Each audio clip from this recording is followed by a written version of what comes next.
Ladies and gentlemen, have you ever wondered how well you're doing in terms of your peers? So, today we're going to start by comparing your average man and your average woman, and let's get into the physical traits. So, your average man's around 5'9 worldwide, and in his 20s weighs an average of 188.6 pounds and the median salary being around 56,000, and we're going to get a little bit more in depth about this later. So getting into your average woman, the average height is around 5'3", and weight, which is probably skewed by some crazy outliers, is 170 pounds. Boy, that is one funky build if true. Next up, the median salary. And the reason why I took the median salary is if I took the average, it'd be skewed way upwards. So to make this more applicable, we're going to go with the median. And from ages 16 to 19, it's around 34,000. And this is because it's hard to earn income when you're in school or college since you're not qualified for many jobs. But if you're not making this, that's okay. I don't think most people really are. And this really isn't applicable until the next age range. So getting into 20 through 24, where people are averaging around 42,000. And this is likely that you just graduated high school or college and you're getting your feet wet in the working world. And this may include all the kids making $0 as well. So just keep that in mind. The last one being is 25 to 34, with the median being around $60,000. So that six-figure salary isn't looking as realistic now, does it? But trust me, it's definitely possible. It's just kind of dependent on the career you end up pursuing in the end. Next up, I'm going to show the salary peaks and take a look at the age group that seems to be thriving the most, which is actually the 35 to 34-year-olds. So it's most likely due to many of your transitions happen in your 20s and you're either trying to find or get established in your field, but once you're set in experience, you really do start to see the fruits of your labor. But if you're a lucky day trader, crypto advocate, these may not apply to you. And then lastly, your average salary to buy a home in America's most expensive metros. So, in short, don't. Just kidding. But if you're living in a city, it's going to be a lot more pricey than the suburbs. And I just want you guys to keep that in mind when planning out your future goals.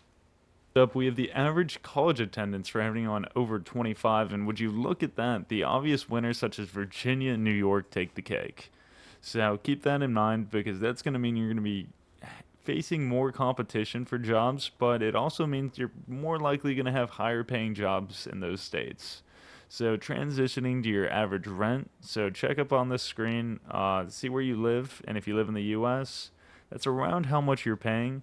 And chances are, if you're overpaying, you most likely live in a city or a big college town. And just wanted to show how insane California's is, and that's why I moved to Florida instead.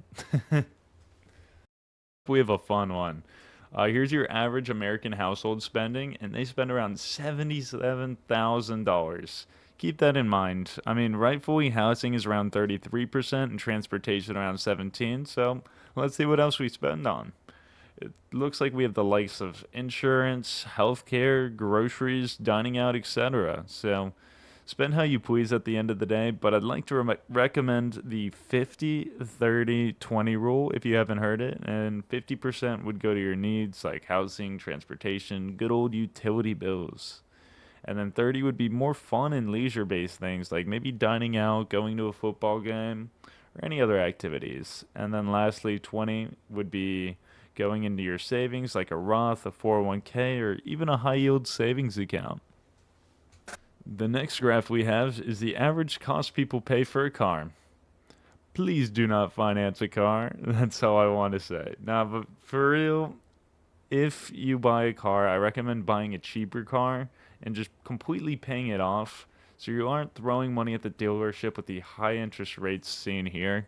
Like a lot of people are paying an extra 11% just for that car, and cars are depreciating assets, so in the long run it's not the best place to keep your money, but obviously you should treat yourself as well. Next up, we have a fun little bonus for you guys, the 7 average income streams of a millionaire. Firstly, we have your earned salary. Secondly, dividend income when companies pay you for holding their stock. Some good ones are like JP Morgan, SCHD, Schwab's diversity portfolio, as well as AT&T. ticker symbol T, and then getting into rental income from their investment properties or just becoming a landlord of some sort. And I'm sure you get the point. I think what I'm trying to get at is just try to maximize how many ways you're making money one by one. I see a lot of people try to tackle them all at once, and that's not the goal. So make sure you work on your salary as well as maybe investing on the side, maybe having a side business, and maybe even getting into investment properties.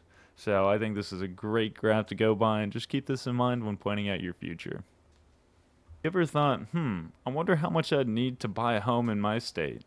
Well, boom, here you go. And don't even get me started on California because it's just absurd over there. Half the houses are burning down, and yet everything's just super inflated. But a general rule is you need to put 20% down on a home. So if you'd like to buy a home in Mississippi, make sure you have at least 20,000 saved up. And also a fun fact, you can buy a home for 3.5% for your first home with an FHA loan, which I'm planning on doing relatively soon, but you do pay a higher interest rate. So just keep that in mind. Next up, we have one of my personal favorites, the good old 401k and the average contributions based on age. So I know a lot of people my age, the Gen Zers, don't really think too much about this one, but the impact of compound interest will change your life. So please at least try to beat out these median balances because, boom, as stable as these are, you will get rich over time and you will thank your future self. So if you want to see my latest strategy video where I essentially cheated the stock market, it should be my second most recent video, and I'm sure I'll put it in the description. Lastly, I wanted to show the average age people get married to give you a reminder that if you're not in a relationship, don't worry because you're not behind. Most people aren't in a marriage until around 30, and if you're older, it doesn't matter since it's just about finding the right person that's best for you, and there's no rush on that. In the end, you are who you are because you're not able to change your height or genetics, so just focus on being the best version of yourself every day. So go out there, and if you're not watching another video of mine, go win your day. Adios, amigos, and hey, I'm Fatty out.